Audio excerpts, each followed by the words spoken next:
इशरत उल इबाद ने हलफ उठाने के लिए किसकी शेरवानी पहनी थी? वो नहीं जानते थे कि हलफ के लिए शेरवानी जरूरी होती है। मुशर्रफ ने क्या पूछगछ की? सिंध के 30वें और तवील तरीन अरसे तक गवर्नर रहने वाले डॉक्टर इशरत उल इबाद ने 4 सुदूर के साथ, जिनमें एक फौजी आमिर भी शामिल थे, 7 वज़राए आजम, 6 वज़राए आला और 3 फौजी सरबराहान के साथ काम किया। किसी और सियासतदान, यहाँ तक के फौजी आमिर को भी एजाज हासिल नहीं। साबिक गवर्नर सिंध इशरत उल इबाद ने 2018 में दुबई के एक 5 स्टार होटल में एक सहाफी के साथ गुफ्तगू के दौरान अपने माजी के चंद अहम तरीन वाकयात का तस्करा किया, जिनमें से हम आपको ये बता चुके हैं कि कैसे उन्हें गवर्नर सिंध बनाने का फैसला हुआ, किसने लंदन फोन कॉल करके MQM से 3 नाम मांगे, जिनमें से इशरत उल इबाद का नाम फाइनल होने के बाद की कहानी कुछ यूं है कि ओहदा संभालने के लिए उन्हें लंदन से पाकिस्तान जाना था। 21 दिसंबर 2002 को हफ्ते को सरकारी छुट्टी होने के बावजूद पाकिस्तानी हाई कमीशन ने उन्हें पासपोर्ट जारी किया, क्योंकि उनका पासपोर्ट पहले ही जायदुल मियाद हो चुका था और वो सियासी पनाह में रह रहे थे।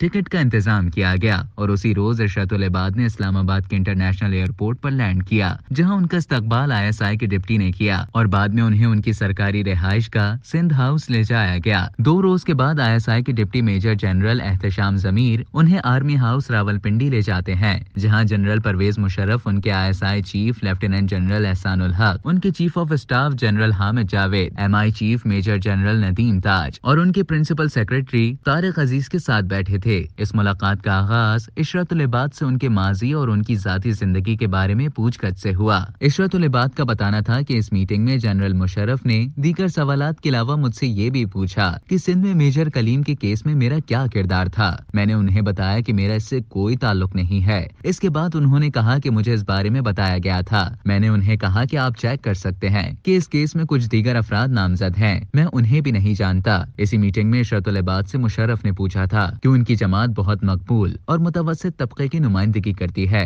तो आपकी जमात के लोग तशद्दुद की वारदातों में क्यों मुलव्वस हैं? इशरत उल इबाद ने कहा कि जब कोई जमात मकबूल हो जाती है तो ऐसा होता है। उन्होंने बताया कि मैंने मुशर्रफ से कहा कि खुदा जब हुस्न देता है नजाकत आ ही जाती है। इस पर मुशर्रफ समेत जितने भी लोग मीटिंग में मौजूद थे हंसने लगे। उन्होंने बताया कि फौजी अफसरान के साथ ये उनकी पहली मीटिंग थी, जिन्होंने आइंदा 2 बरसों में अहम किरदार अदा करना था। वो उनका दिल जीत चुके थे। 26 दिसंबर की उसी सर्द शाम में मेजर जनरल एहतशाम जमीर इशरत उल इबाद को अपनी गाड़ी में इस्लामाबाद ले गए और उन्होंने एक रेस्टोरेंट में रात का खाना खाया। अचानक मेजर जनरल एहतशाम ने इशरत उल इबाद से सवाल किया कि क्या उनके पास कल हलफ उठाने की तकरीब के लिए शेरवानी है या नहीं। इशरत उल इबाद ने कहा कि उन्हें इस बात का इल्म नहीं था कि ये जरूरी होती है। जिसके बाद ISI के डिप्टी चीफ इशरत उल इबाद को इस्लामाबाद में ही अपने दर्जी के पास ले गए। रात की ताखीर की वजह से दुकान बंद होने वाली थी। मेजर जनरल एहतशाम ने दुकानदार से कहा कि या तो उन्हें कोई शेरवानी दो या फिर आज रात ही सी कर दो, क्योंकि कल उन्हें हलफ उठाने की तकरीब में शिरकत करनी है।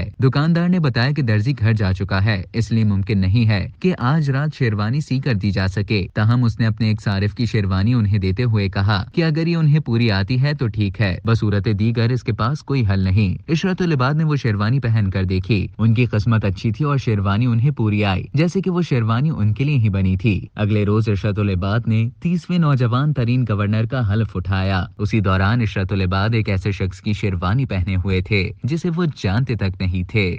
अब तक के लिए इतना ही। मजीद इसी तरह की मालूमात हासिल करने के लिए डेली जंग के YouTube चैनल को सब्सक्राइब करें और Facebook के पेज को लाइक करना ना भूलें।